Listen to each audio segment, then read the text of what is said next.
जय श्री महाकाल, जय श्री महाकाल, जय श्री महाकाल। आज के जे विषयटा निये आलोचना करब सेटा प्रचंड एक गुरुत्वपूर्ण विषय और सेटा हलो सब साधना। सब साधना निये अनेके अनेक तथ्य दिएছে। আমরা सोशल मीडिया खुललेই सब साधना निये बक्तव्य बा अनेकेर तथ्यई आमरा देखते पाई। विभिन्न माताजी बाबाजी, विभिन्न अघरी बेघरी, विभिन्न महाराज टोहाराज अनेकेई सब साधना निये प्रचुर भिडियो आमरा सोशल मीडियाते देखते पाई। बहु बইতেও আমরা सब साधना सम्पर्के पाई, बहु शास्त्रेও पेয়ে থাকি सब साधना सम्पर्के।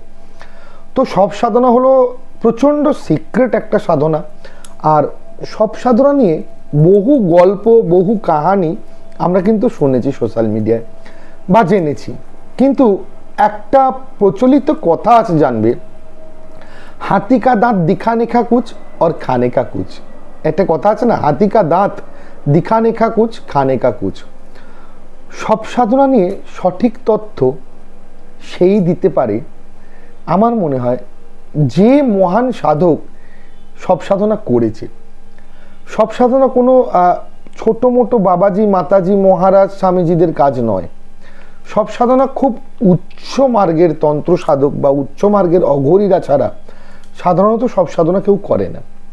और बर्तमान एखन जे क्लाइमेक्स बा जे परिस्थितिते आमरा आछि बा जे समयेर मध्य एखन तो सब साधना करार कोनो प्रश्नई नेই, कारण सेई परिस्थितिई नेই जे तुमी एकटा मृत देह निये सब साधना करबे।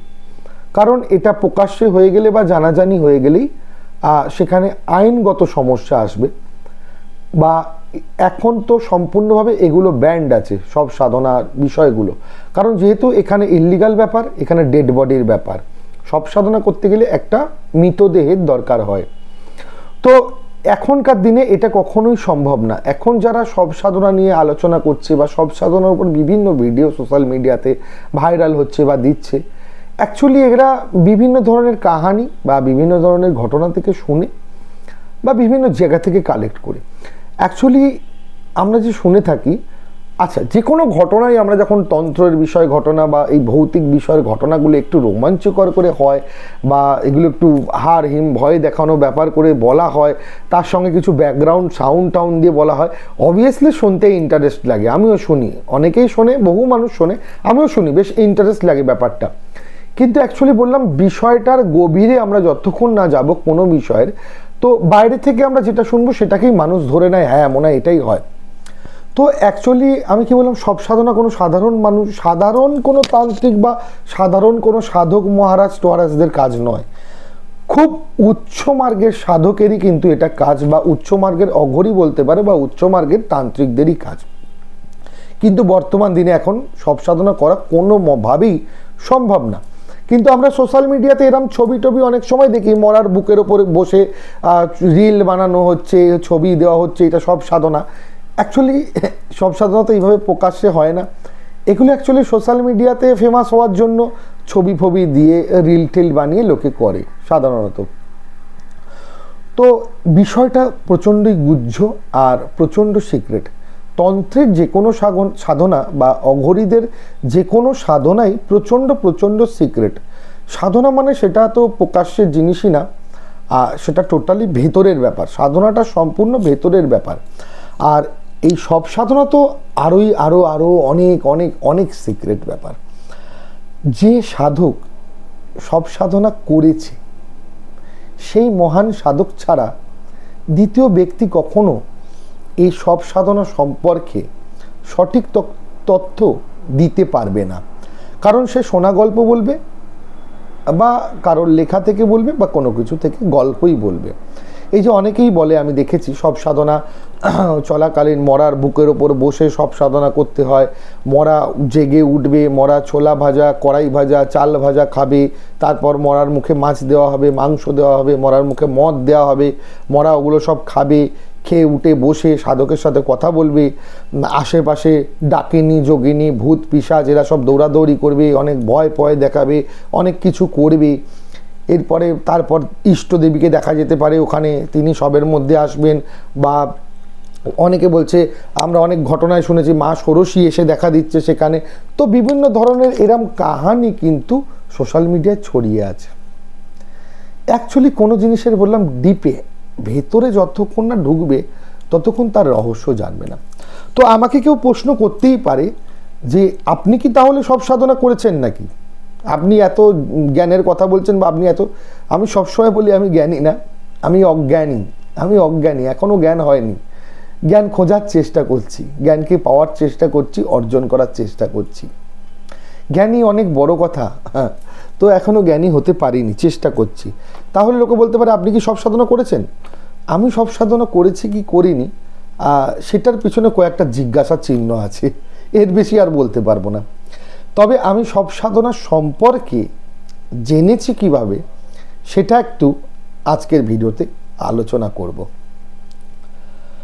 আমার ছোট্টবেলায় যে আমার দীক্ষা হয়েছিল সেটাও শ্মশানেই হয়েছিল, আর ছোট্টবেলা থেকেই আমার একটা শ্মশানের প্রতি আলাদা একটা টান। আর আমার ভিডিও যারা দেখে ফেসবুকে বা ইউটিউবে আগে প্রচুর ভিডিও ছিল, এখন ফেসবুকে দিই, ইউটিউবে দিই মাঝে মধ্যে, আমি যখন সময় পেলে, অতটা সময় পাই না বলে সব সময় দিতে পারি না, মাঝে মধ্যে দিই। চ্যানেলটা আমার অনেক দিনের, কিন্তু ভিডিও আমি দেওয়া হয় না, খুব রেয়ার ভিডিও দিই।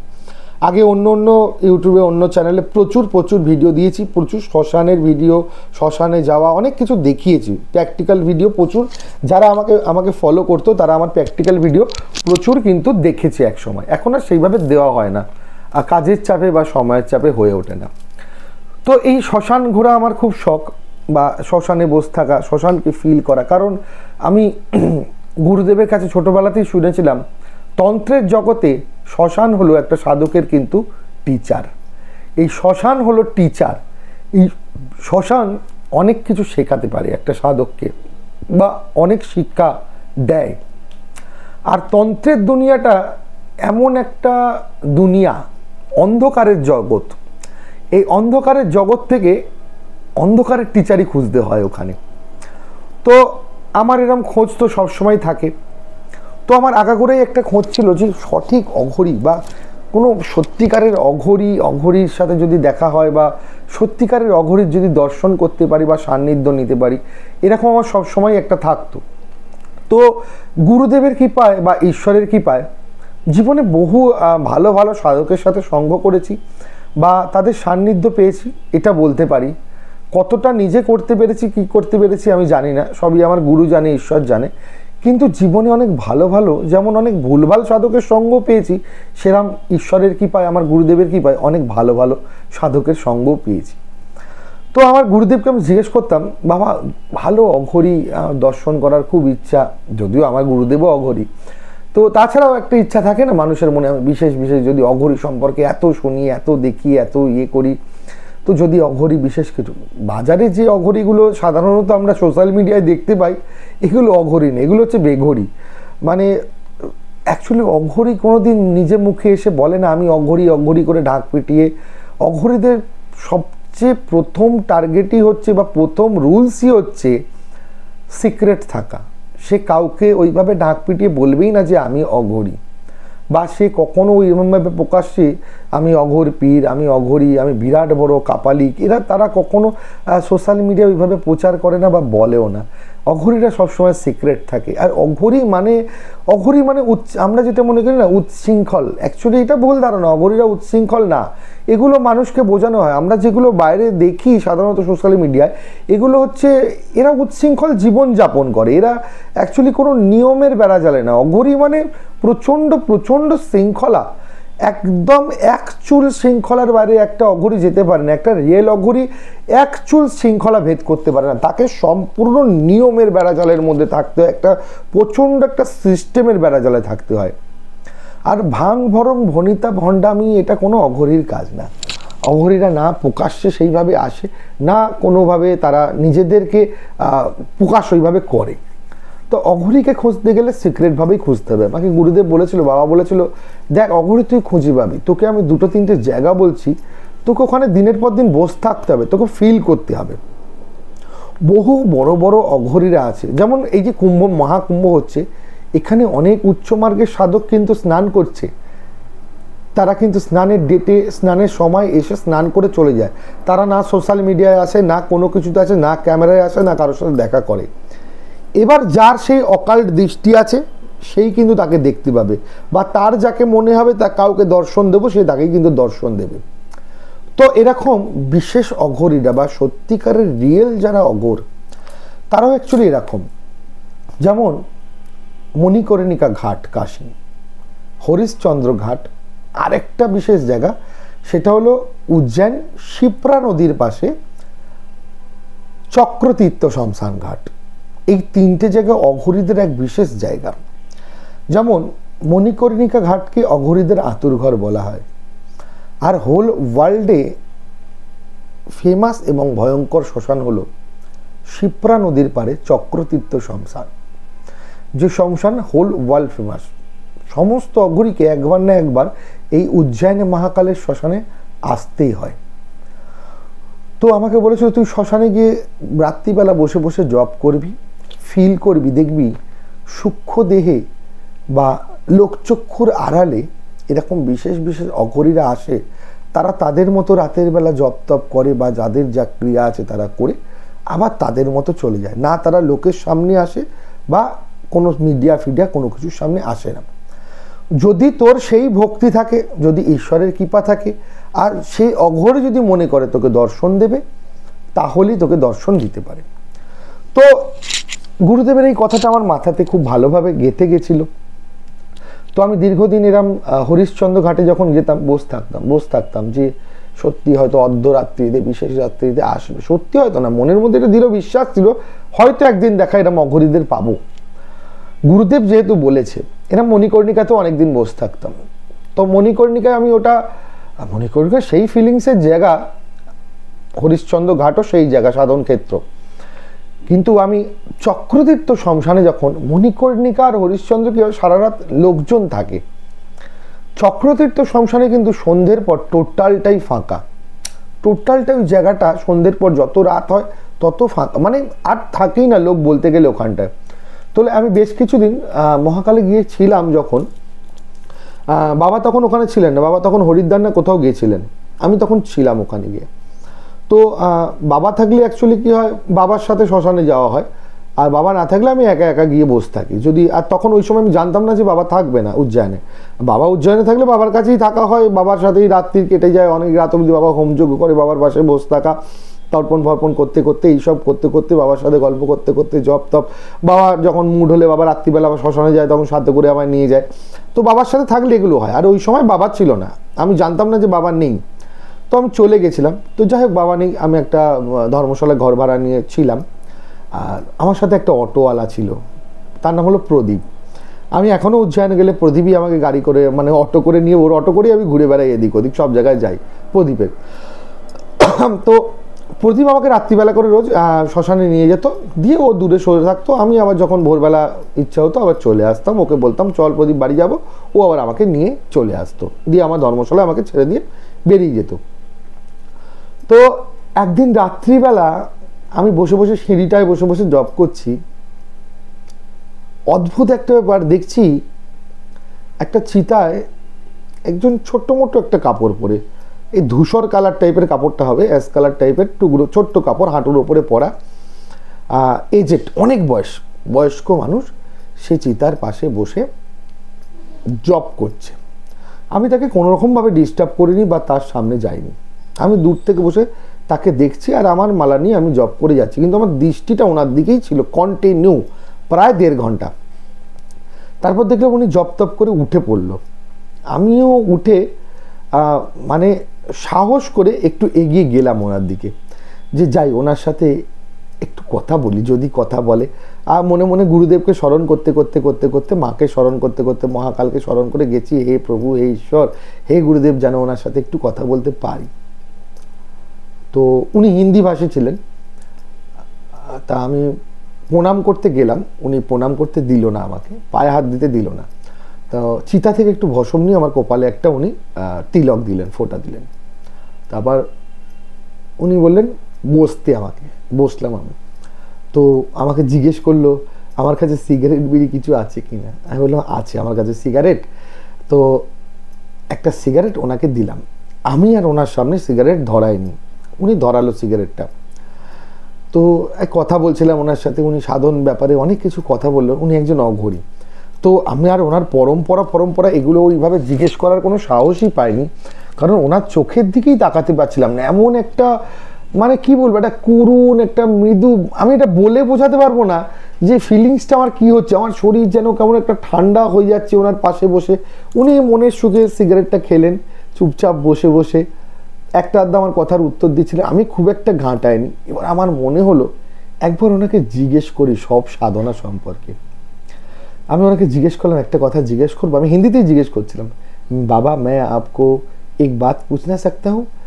बोला हाँ पूछो बेटा क्या बात है। তো আমি তখন ওনাকে জিজ্ঞেস করলাম সব সাধনা সম্পর্কে। আমি বললাম, বাবা আপনাকে তো দেখে মনে হচ্ছে আপনি খুব উচ্চ মার্গের অঘরী। तो उन्हें बोलो ना ना नहीं बेटा मैं कुछ नहीं, सब ऊपर वाले का, सब दया है, गुरु का कृपा है, साधन भजन करते हैं बस चल रहा है। তো এরম ভাবে মানে উনি সব ব্যাপারটা কি আর কি এরম ভাবে। তো ওনাকে আমি জিজ্ঞেসই করলাম সব সাধনার বারে, যে আমরা দেখি এরকম সব সাধনা করলে এই হয় সেই হয়। বলে বেটা दिखाने का तो बहुत कुछ है, लेकिन साधना जितना भी है वो सब आभ्यंतरीण है, अंतर्मुखी है, बाहर कुछ नहीं है, जो कुछ भी है अंदर है। তো আমি বললাম আমাকে যদি একটু ব্যাপারটা বলেন, সব সাধনার আমার খুব ইচ্ছা বহুদিনের শখ এই ব্যাপারটা জানার। তো উনি আমায় বলেছিল, ওনার কাছ থেকে আমি শুনেছিলাম, বলছে মৃত ব্যক্তি, মৃতদেহ মানে কি, মৃতদেহ যে বস্তু, মৃতদেহ এমন একটা বস্তু যার কোনো বৃত্তি নেই, যার কোনো বৃত্তি নেই, যার জীবনে কোনো ভালোবাসা নেই, যার কোনো মায়া নেই, যার কোনো মমতা নেই, যার কোনো মন নেই, যার কোনো মোহ নেই, যার কোনো ব্যক্তিত্ব নেই, যার কোনো পার্সোনালিটি নেই, যার কোনো চাওয়া নেই, যার কোনো পাওয়া নেই, যার কোনো শ্বাস নেই, যার কোনো প্রশ্বাস নেই, যার কোনো খিদে নেই, যার কোনো ল্যাটিন নেই, যার কিচ্ছু নেই, একটা বস্তু যার থেকে সব কিছু সরে গেছে, সে একটা বস্তুটা হলো একটা মৃতদেহ। তাহলে খুব গভীর ডিপলি চিন্তা করতে হবে। আমি সেদিন ওনার কথাগুলো মাথায় নিয়েছিলাম, সত্যি রিয়েলাইজ করেছিলাম বেশ কিছুদিন ধরে কথাগুলো কি বলে গেল। বলছে যার কোনো চাওয়া নেই পাওয়া নেই, বৃত্তিহীন, যার একটা মন নেই, যার কোনো কষ্ট নেই, যার কোনো দুঃখ নেই, যার কোনো রাগ নেই, যার কোনো ত্যাগ নেই, যার কিচ্ছু নেই, কোনো চাওয়া নেই পাওয়া নেই, খিদে নেই, কিছু না, একটা লাশ বডি একটা পড়ে আছে, মৃতদেহ পড়ে আছে। এবার এই দেহটাকে নিয়ে হবে সব সাধনা। একটা অঘরী কেন সব সাধনা করবে, আগে এটা জানতে হবে অঘরীটা কেন সব সাধনা করছে। যে ব্যক্তিটার কোনো কিছু নেই, মারা গেছে, একটা মৃত ব্যক্তি, একটা মৃত ব্যক্তিকে কি করা হয়, খবর দিয়ে দেওয়া হয়, জলে ভাসিয়ে দেওয়া হয়, নাহলে পুড়িয়ে দেওয়া হয়। তার আর কিছু নেই বলে শুধু দেহটাই নিথর, দেহটা পড়ে আছে, যে দেহটার কোনো সারও নেই, আর তাকে পুড়িয়ে দেওয়া হবে, তাকে পঞ্চভূতে বিলীন করে দেওয়া হবে। তো সেই দেহটাকে নিয়ে অঘরীরা সাধনা করে সব সাধনা। আর এই সব সাধনার ক্ষেত্রে অপঘাতে মৃত্যু, জলে ডুবে মরা মৃত্যু, সাপে কাটা মৃত্যু, গলায় দড়ি দেওয়া মৃত্যু, আর 5 বছরের কম বয়সী বাচ্চার মৃতদেহ, এই মৃতদেহগুলোই সাধারণত ব্যবহার হয়ে থাকে। ন্যাচারাল ডেথ, বার্ধক্যজনিত কারণে মৃতদেহ ব্যবহৃত হয় না। আনন্যাচারাল ডেথের যেগুলো, সেগুলোই ব্যবহৃত হয়। আর যেগুলোকে জলে ভাসিয়ে দেয়, যেগুলোকে জ্বালানো হয় না বা পুঁতে দেওয়া হয় না, যে বডিগুলোকে জলে ভাসিয়ে দেয়, সেই দেহ নিয়েই কিন্তু সব সাধনা হয়। যখন একটা সাধক সব সাধনা করবে বলে ডিসিশন নেয়, তার একটা নিজস্ব সাধন ক্ষেত্র সে আগে খুঁজে বার করে নেয়, একদম নির্জন জায়গায় গিয়ে, যেখানে কোনো ব্যক্তির আনাগোনা থাকবে না, যেখানে কেউ তাকে ডিস্টার্ব করবে আসবে না, যেখানে পুরো জায়গাটাই শ্মশান হয়ে থাকবে, যে জায়গাটায় পিন্ড অফ সাইলেন্ট, কেউ সমস্যা করতে আসবে না, কোনো ব্যক্তিবর্গ আসবে না, কারণ সাধনাটা এতটাই সিক্রেট, এতটাই সিক্রেট, এতটাই সিক্রেট। সেই জায়গাটায় একটা অঘরী কিন্তু সব সাধনা করতে বসে। আর সেই জায়গাটাকেই, সেই জায়গাটার আধারটাকে তৈরি করার জন্য তাকে সব সাধনা করার বেশ কিছুদিন আগে থেকেই সেখানে ধুনি লাগিয়ে বসতে হয়। সেই জায়গাটাকে সাধনার উপযোগী জায়গা করে তুলতে হয়, এবং তার চারপাশটা তাকে বন্ধন দিয়ে ঘিরে দিয়ে এমনভাবে সেই জায়গাটাকে সে তৈরি করে রাখে যেখানে কাকে কোকিলও টের পাবে না যে উনি ওখানে বসে সব সাধনা করছে। তাহলে তাকে অনেক আগে থেকে সেই জায়গাটার আধারটাকে তৈরি করার প্রস্তুতি নিতে হয়। এগুলো সবই আমি ওই বাবার থেকে শুনেছিলাম, ওই সাধু বাবার থেকে। এরপর সবকে আহ্বান করতে হয়। একটা সবকে আহ্বান করা নিছকই ছোট মোটো পুতুল খেলার সাধকের কাজ নয়, সেই লেভেলের সাধক ছাড়া কখনোই সম্ভব না।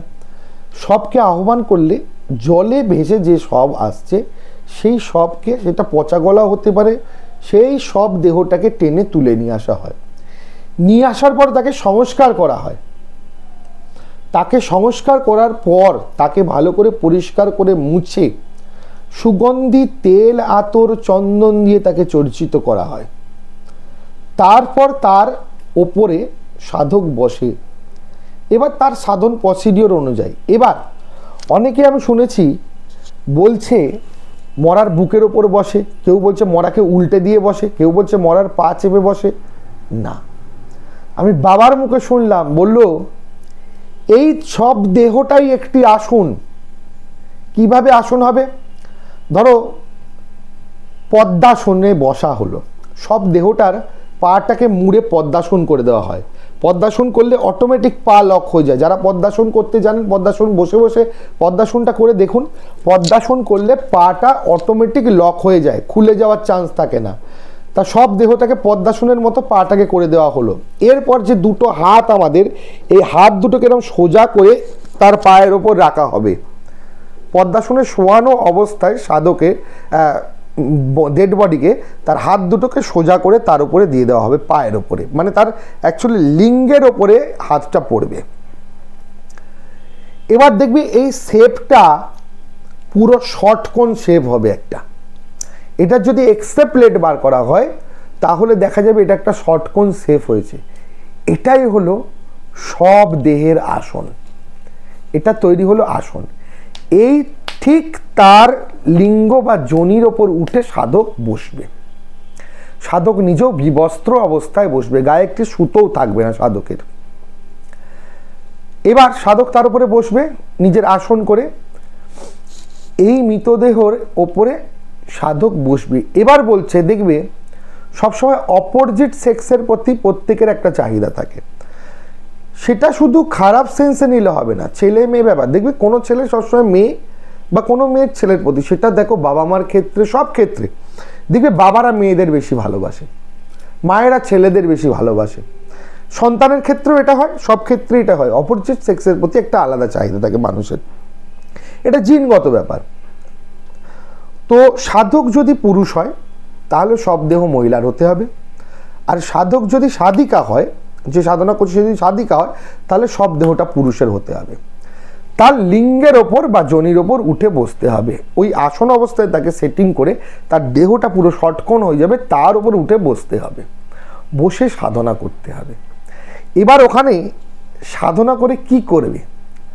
সব সাধনা করে কি করবে? সব সাধনা করে কি, অনেক গল্পে আমরা শুনি, পাশ থেকে ডাকিনী আসবে, যোগিনী আসবে, ভূত আসবে, পিত আসবে, মা কালী এসে যেতে পারে, ষোড়শী এসে যেতে পারে। এগুলো সবটাই গল্প কথা। আসল কথাটা হচ্ছে এই যে মৃত ব্যক্তির ওপরে বসে বিবস্ত অবস্থায় সাধক সাধনা করবে, তার কারণটা হলো এই মৃত ব্যক্তির সাথে নিজেকে একাত্মিত করার জন্য। কি একাত্মিত করবে? এই যে মৃত বস্তুটা বা মৃত ডেড বডিটা পড়ে আছে, আগেই বললাম এর কোনো চাওয়া নেই, পাওয়া নেই, এর কোনো ভালোবাসা নেই, এর কোনো রাগ নেই, এর কোনো ত্যাগ নেই, এর কোনো শ্বাস নেই, এর কোনো প্রশ্বাস নেই, এর কোনো বৃত্তি নেই, এর কোনো কিচ্ছু নেই, শুধু নিথর দেহটা পড়ে আছে। এ মৃত, সাধক জীবিত। এর মৃত্যু অবস্থায় যে অবস্থায় পরিণত হয়েছে, একটা সাধক সাধনা করে, সব সাধনা করে জীবিত অবস্থায় নিজেকে সেই অবস্থায় পরিণত করে। মানে সাধক যখন আসন করে তার বুকের উপর বসছে, তার আসনের উপর বসছে সব দেহের উপরে, আর এই আসনকেই বলা হয় হেসই সদাশিব মহাপ্রেত পদ্মাসনায় নেব। এই মহাপ্রেত পদ্মাসনের উপর যখন সাধক বলছে, এটাকেই বলা হয় মহাপ্রেত পদ্মাসন। ডেড বডিটা দিয়ে আসনটাকে বানানোকেই বলা হয় মহাপ্রেত পদ্মাসন। তো এই প্রেত পদ্মাসনের উপর সাধক বসে ওই মৃত ব্যক্তি আর সাধক একাকৃত হয়ে যায়। সাধক মৃত ব্যক্তির সাথে একাকৃত হয়ে যায়, নিজেকে সেই জায়গায় নিয়ে যায় যে আমারও কোনো মন নেই, আমারও কোনো চাওয়া নেই, আমারও কোনো পাওয়া নেই, আমারও কোনো শ্বাস নেই, আমারও কোনো প্রশ্বাস নেই, আমার কোনো রাগ নেই, আমার কোনো দুঃখ নেই, আমার কোনো জ্বালা নেই, যন্ত্রণা নেই, সংসার নেই, আকাশ নেই, বাতাস নেই, পাতাল নেই, আমার কিচ্ছু নেই। যেমন ওই মৃত ব্যক্তিটা শূন্য হয়ে গেছে, সাধক জীবিত অবস্থায় সব সাধনা করে নিজেকে শূন্য তৈরি করে, নিজেকে মহাশূন্যে নিয়ে যায়। এবার যখন সাধক যখন মহাশূন্যে নিয়ে যায়, তখন সাধকও একটি মৃতদেহ হয়ে গেল, আর যে সেই সবের ওপর বসে সাধনা করছে সেটাও একটি মৃতদেহ। তাহলে দুজনের মধ্যে কোনো বিভেদ নেই, এই দুজনের মধ্যে কোনো বিভেদ নেই। সাধক জীবিত অবস্থায় মৃত হওয়ার জন্য সব সাধনা করে, কারো ভূত পেতের নাচ দেখার জন্য এইসব করার জন্য করে না, এগুলো গল্প কাহিনী কথায় বলা হয়। এটাই হলো সব সাধনার অরিজিনাল জিস্ট। এবার সাধক যখন সেই মৃতর সাথে হয়ে গেল, তখন মৃতর সাথে আলিঙ্গন করে। তার মধ্যে আর ওই মৃতদেহের মধ্যে কোনো পার্থক্য নেই, ও মৃতদেহটাও শূন্য হয়ে গেছে, সাধকও শূন্য হয়ে গেছে। সাধক এই শূন্যটায় যাওয়ার জন্যই সব সাধনা করে, প্রেত পদ্মাসনে বসে এই শূন্যটায় যাওয়ার জন্য। যখন সাধক এই মহাশূন্যের মধ্যে মিলিয়ে যায়, তখন সে সমাধিস্থ হয়ে যায় সব দেহের ওপর বসে। এই কারণেই সব সাধনা করা হয়, মহাশূন্যকে জানার জন্য। আমার দেহটা যদি সমস্ত কিছু এই দেহ থেকে চলে যায়, শুধু নিথর দেহটা পড়ে থাকে, তাহলে কি হবে? এই মহাশূন্যকে জানার জন্য একটা সাধক সব সাধনা করে। আর সব সাধনা কোনো নিছক ছোট কাজ না, হেদি ফেদি কারোর করার কাজ না। আমরা যেগুলো সব সাধনা নিয়ে শুনি, ম্যাক্সিমামটাই গল্প কথা শুনি, ভূত নাচছে, পেট নাচছে, ই আসছে, ও আসছে।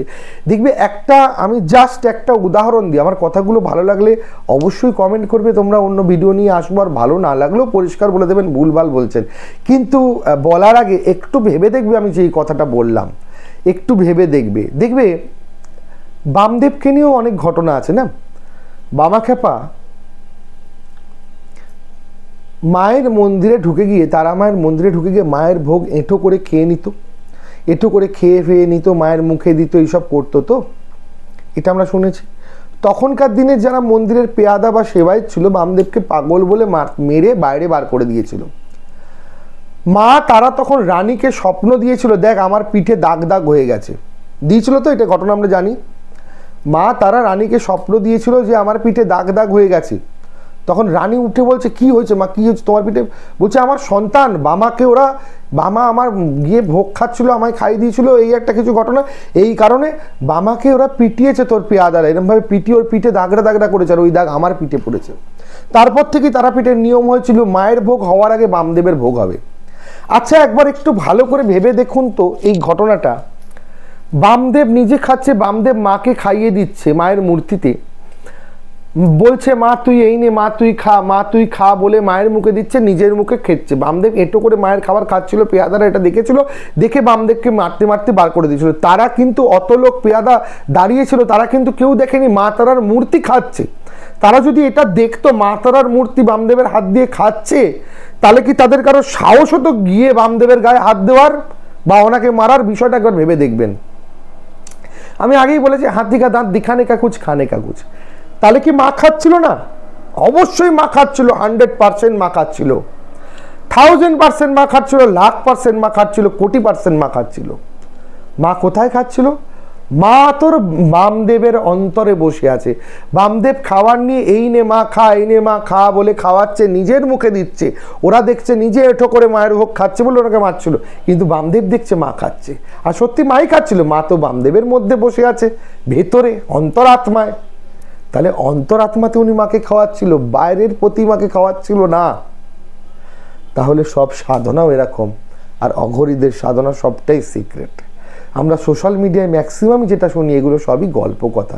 কোথাও এরম ভূত নাচে না, পেত নাচে না, কোথাও মরা উঠে দৌড়াদৌড়ি করে না, গ্যালন গ্যালন মদ খায় না, এগুলো ভুল ধারণা। আমি যে বিষয়টাকে বললাম, মহাশূন্য প্রাপ্তির জন্য সব সাধনা করা হয়। এগুলো কোনো বইতে থাকে না, এগুলো কোনো শাস্ত্রে দেওয়া নেই, শাস্ত্রের মতো দেওয়া, বইতের মতো দেওয়া, কাহিনীতে কাহিনীর মতো আছে। এগুলো একমাত্র গুরুমুখী বা গুরুর কাছ থেকেই জানা যায়, সেই অঘরীদের কাছ থেকেই জানা যায় যারা সত্যি সাধনা করেছে। আমার জীবন সেদিন ধন্য হয়ে গেছিল। সেদিন সেই অঘরী বাবার সাথে আমি ঘটনা শোনার পর ওনার কাছে আরও অনেক কিছু ঘটনা শুনেছিলাম। পরপর 3 দিন আমি ওনার সাথে দেখা করেছিলাম, তারপর আর কোনোদিন আমি ওনাকে দেখতে পাইনি। আর কোনোদিন আমি বহুবার চেষ্টা করেছি, কোনো দিন শুধু ওনার মুখটাই আমার মনে আছে, আমার চোখটা বন্ধ করলেই যেন আমি দেখতে পাচ্ছি চক্রতীর্থ শ্মশানে উনি বসে আছে। কিন্তু আমার সরাসরি দর্শন ওই 3 রাত্রি ওনার হয়েছিল পরপর। 3 রাত্রিতে বেশ কিছু ঘটনা, বেশ কিছু জিনিস ওনার থেকে আমি শিখেছি। উনি আমাকে বলেছিল, তারপরে আমি আমার গুরুদেবকে বলি, বাবা বলেছিল যা। আমার গুরুদেব তো অ্যাকচুয়ালি কথা বলে না, মন, সবাই জানে। তো আমার গুরুদেবের একটা বিরাট কৃপা আমার ওপর আছে। তো এরকম বহু আমি সাধকের সাথে, আমি নিমতলাতেও একবার এরকম এক অঘরীর দর্শন পেয়েছিলাম। এই ঘটনাও আমি আগে বলেছিলাম, পরে আরেকবার বলবো। অনেকে শুনতে চেয়েছে, ভিডিওটা যেহেতু নেই আর, তো নিশ্চয়ই পরে বলবো। আমার ভিডিও ভালো লাগলে অবশ্যই সাবস্ক্রাইব করে চ্যানেলটা, বাজে লাগলে গালাগালি দিয়ে দিও, কোনো ব্যাপার না, এটা কোনো ব্যাপার না। দেখো কে কি বললো কে কি বললো না তাতে এসে যায় না। একটা জিনিস আমাদের সবসময় মনে রাখতে হবে, যার কাছে যেটা আছে সে সেটাই দিতে পারে। তোমার কাছে যদি অফুরন্ত ভালোবাসা থাকে, তুমি আরও 5 জনকে ভালোবাসা দিতে পারবে। কিন্তু তোমার ভেতরে যদি কাচরা হয়ে থাকে না, নোংরা জঞ্জাল হয়ে থাকে না, তুমি ওই জঞ্জালই লোকের দিকে ছুড়ে দেবে। তো जिसके पास गुलाब है वो गुलाब ही देता है, और जिसके पास कांटा है वो तो कांटा ही देता है। তো কারোর কথা নিয়ে, কোনো কিছু নিয়ে ভেবে কোনো লাভ নেই। নিজের কাজ মন দিয়ে করা ভালো। তোমার লক্ষ্য টার্গেট যদি ঠিক থাকে, আমি সবসময় বলি, অবশ্যই তুমি তোমার গন্তব্যে পৌঁছাবে। সঠিক কর্ম করো, সঠিক জায়গায় নিশ্চয়ই যেতে পারবে। ভিডিওটি ভালো লাগলে তোমরা সবাই জানিও কমেন্ট করে। জয় শ্রী মহাকাল, সবাই ভালো থেকো। আমি সবসময় চাই আসল তথ্য মানুষ জানুক। মিথ্যের আড়ালে, গল্পের কাহিনীতে তন্ত্রটা আস্তে আস্তে নষ্ট হয়ে যাচ্ছে বা ডুবে যাচ্ছে। সেই জায়গা থেকে প্রত্যেকের কর্তব্য, তন্ত্রশাস্ত্রটা একটা অনেক পুরনো জিনিস আর সম্পূর্ণ এটা গুরুমুখী বিদ্যা, এটাকে বাঁচিয়ে রাখা, এটা আমাদের হিন্দু সনাতনীদের ঐতিহ্য তন্ত্রটা। জয় শ্রী মহাকাল, সবাই ভালো থাকবেন।